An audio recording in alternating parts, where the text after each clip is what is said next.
Bonjour, chers auditeurs. Je suis le frère Marie-Olivier Guillou. J'espère que vous allez bien. Aujourd'hui, je vous propose d'aborder une nouvelle question de survie. Comment donner ou redonner du sens à son travail?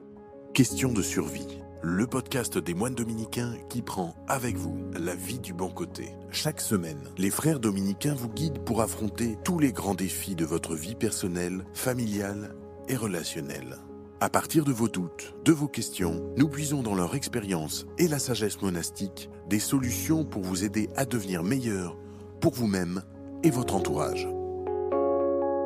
Question d'importance à l'heure actuelle, en particulier puisque de plus en plus d'actifs expriment une attente forte dans le domaine professionnel. On veut exercer un travail qui ait du sens, et non pas un bullshit job, l'expression rendue à la mode par David Graeber, anthropologue à la London School of Economics. Cela nous oblige à nous recentrer, c'est vrai, sur ce qui fait la valeur fondamentale du travail. Ce n'est pas toujours possible de l'incarner, il est vrai, dans un métier parfois, souvent, habituellement alimentaire. Comment faire alors? Nous espérons que ce podcast pourra vous donner quelques pistes de réflexion intéressantes. Comme toujours, je vous rappelle que vous pouvez, à tout moment, réagir en ligne, en laissant un commentaire, en partageant une expérience. On attend vos réactions. Un ami assez brillant, docteur en chimie et en management, a travaillé pendant 20 ans dans le secteur pharmaceutique. Il était même chef de produit. Et il me disait: Olivier, mon métier m'apportait pas grand-chose et absolument rien à la société. Au début, je faisais avec, et puis au fil des ans, c'est devenu un vrai problème et je ne pensais plus qu'à ça. En plus, mon entreprise se fichait pas mal des enjeux écologiques. Pour cet ami, comme pour beaucoup d'entre nous, la question du sens est essentielle. On ne peut pas durer comme ça à l'infini, quand il n'y a plus de sens dans son travail. Et cet ami, donc, a longtemps cherché le moyen de répondre à cette exigence intérieure. Et c'est encore plus vrai, il faut le noter, pour les jeunes générations aujourd'hui qui rentrent sur le marché du travail. Tous ceux qui sont en recherche de reconversion professionnelle expriment aussi une attente assez forte, exercer un travail qui ait du sens. Je pense encore à cet ami qui a carrément changé de métier à 50 ans, il faut le faire quand même. Aujourd'hui, il bosse en tant que responsable des achats durables dans une boîte. Et ça me fait très plaisir, je vous le dis, très plaisir de le voir heureux dans son job. Je suis enfin en paix, me disait-il, mon métier a du sens. Tout le monde n'a pas la chance de pouvoir faire une si belle reconversion, avoue-t-il. Pour certains d'entre nous, l'incapacité à changer de travail ou l'impossibilité même d'en changer est un vrai problème, qui peut d'ailleurs avoir des conséquences graves sur la psychologie des personnes. En 2021, la DARES, Direction de l'animation de la recherche, des études et des statistiques, a publié une étude sur l'influence de la perte de sens au travail. Alors, cette instance est dépendante du ministère du Travail et elle pointe du doigt les difficultés et même les pathologies liées à la perte de sens. Il en existe trois d'après ce rapport. Un, le bore-out concerne un ennui chronique dans son métier. Ce sont les fameux métiers à la moelle-neu, pour ne pas dire autre chose. On passe son temps à actualiser son profil sur Facebook en buvant des cafés et en scrollant toute la journée. Ensuite, le brown out, lui, se caractérise par une démotivation professionnelle liée à une charge excessive de travail. C'est le cas d'une amie qui est professeure de PS, Cathy, à Marseille, qui me confie qu'elle n'en peut plus. Je commence à sentir le manque de patience face à des classes de plus en plus chargées. La fatigue physique et morale devient la plus forte. Enfin, le burn-out, plus connu, qui n'est pas systématiquement lié à une perte de sens, mais quand même, ça touche de près à ces problématiques. Je vous renvoie d'ailleurs au podcast Question de survie, qui lui est consacré Comment dépasser un burn-out. Cet état des lieux est intéressant parce qu'il montre l'importance de la signification à donner à l'activité professionnelle. Car quoi qu'on dise, le travail est pour l'homme et non l'homme pour le travail. Vous pourriez vous étonner et me dire, un moine a un avis sur la question du travail. Bah oui, un moine, c'est vrai, ça ne bosse pas. En tout cas, je n'ai rien à voir directement avec le monde de l'entreprise.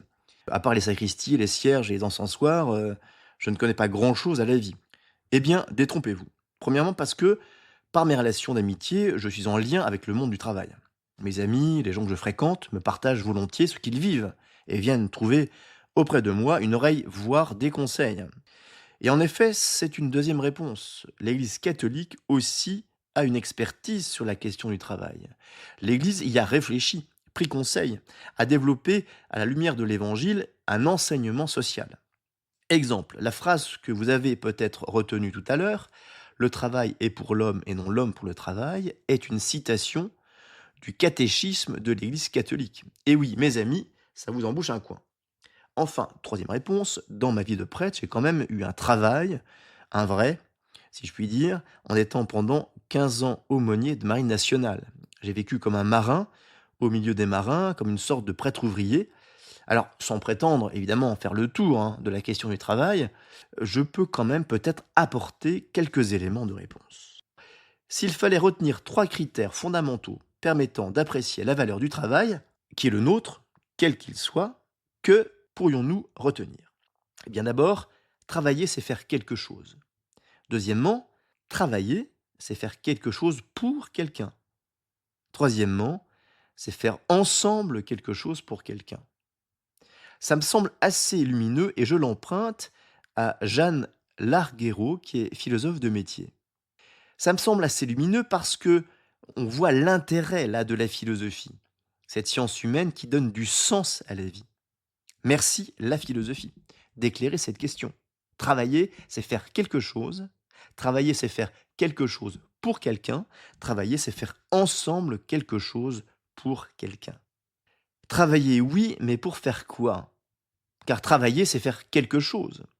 Je veux dire qu'il importe que nous puissions mesurer le résultat de notre activité professionnelle. Parce que quand le sentiment d'efficacité disparaît, disparaît aussi le sens de ce que l'on fait. Thomas est heureux dans son job parce que justement, il voit le fruit de son travail. On a beau être diplômé d'école de commerce, si on n'est pas responsable et responsabilisé, dans sa boutique d'Emmaüs, à Paris, c'est son cas, eh bien, on ne voit plus l'intérêt de son métier. Or, Thomas a pour mission d'accompagner des salariés en insertion issus de parcours de migration, de rue ou vivant en marge de la société. Et voici ce qu'il dit, c'est intéressant. Je suis arrivé en janvier 2024 à mon poste. Sur les 14 salariés accompagnés, 8 sont partis. Ça veut dire quoi? Ça veut dire qu'ils ont trouvé un emploi, nous dit Thomas. Et pour Thomas, voir les gens monter en compétences, évoluer vers une dignité, ça donne du sens. Et oui, mon cher Thomas, nous sommes d'accord. Cette visibilité de l'œuvre est une source de sens. Non seulement j'aime ce que je fais, mais le résultat de mon effort est observable, évaluable, appréciable. Deuxièmement, travailler, c'est toujours travailler pour quelqu'un. Sinon, ça ne rime à rien. Je pense ici à Véronique, qui est coach et qui exprime bien cet aspect des choses. Elle dit que son bonheur au travail est de rencontrer chaque jour de nouvelles personnes. Et elle ajoute enthousiaste, j'ai la chance d'avoir des métiers de partage. Je forme des centaines de personnes par an. J'aime les écouter, j'aime les accompagner. J'aime être le témoin des déclics, des prises de conscience, de leur potentiel et la naissance de projets de vie. Ça fait plaisir. C'est de fait très important de relier son travail à une autre personne qui en est bénéficiaire. Faire quelque chose pour quelqu'un. Pas toujours facile quand on travaille à souder des portières sur une chaîne de production automobile. Et pourtant, la sécurité des conducteurs est en jeu. On peut toujours se représenter ce quelqu'un pour qui nous nous sommes levés le matin, alors notre activité prend du sens. On n'est pas un outil de productivité. On est une personne humaine, source d'initiative qui apporte une vraie contribution au monde des personnes. C'est la question, évidemment, de l'utilité sociale de ce que l'on fait. Où est le sens des gadgets inutiles, des produits nocifs pour la santé, de ceux qui détruisent l'environnement? Aujourd'hui, plus que jamais, grandit la conscience que ces questions ne sont ni hasardeuses ni inutiles. Bien au contraire, elles deviennent prioritaires. Troisièmement, travailler, c'est faire quelque chose ensemble. Le salaire ou la jolie cafette ne font pas toute la motivation du travailleur. L'œuvre est exaltante si elle est œuvre commune, partagée avec d'autres. Et on le sait pourtant, un objet, un bien, un service n'est jamais le résultat d'un seul.